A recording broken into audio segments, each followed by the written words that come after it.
ในวันที่ 19 ธันวาคม 2015 กระทรวงสาธารณสุขได้จัดงานเฉลิมฉลองวันงดดื่มเครื่องดื่มที่มีธาตุเหล้าแห่งชาติข้างปฐมฤกษ์ของประเทศลาวซึ่งจัดขึ้นที่หอวัฒนธรรมแห่งชาติภายใต้การเป็นประธานของท่านดร.พัฒน์ เกิงซาเนตหัวหน้ากรมอนามัยและส่งเสริมสุขภาพกระทรวงสาธารณสุขพร้อมด้วยแขกที่ถูกเชิญจากทุกสำนักงานองค์การของรัฐองค์การจัดตั้งมหาชนมหาวิทยาลัยโรงเรียนและองค์การจัดตั้งสากลบริษัทห้างห้านพ่อแม่ประชาชนเข้าร่วมหลายกว่า 3,000 คนโดยปฏิบัติตามกฎหมายว่าด้วยการควบคุมเครื่องดื่มที่มีธาตุเหล้าซึ่งได้กำหนดเอาวันที่ 19 ธันวาคมของทุกๆปีเป็นวันงดดื่มเครื่องดื่มที่มีธาตุเหล้าแห่งชาติจุดประสงค์ของการจัดงานเฉลิมฉลองครั้งนี้แม่นเพื่อปลุกระดม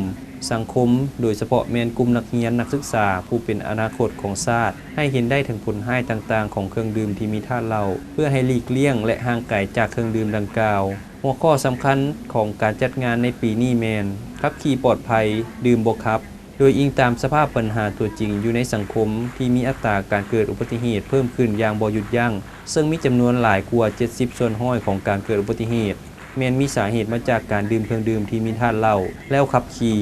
ซึ่งมันได้ก่อให้เกิดความเสียหายอย่างมหาศาลรวมทั้งทรัพย์สินของรัฐและพลเมืองของทั้งผู้ดื่มและผู้บ่ดื่มและที่สำคัญที่สุดแม่นการเจ็บเป็นซึ่งนำไปสู่ความพิการและเสียชีวิต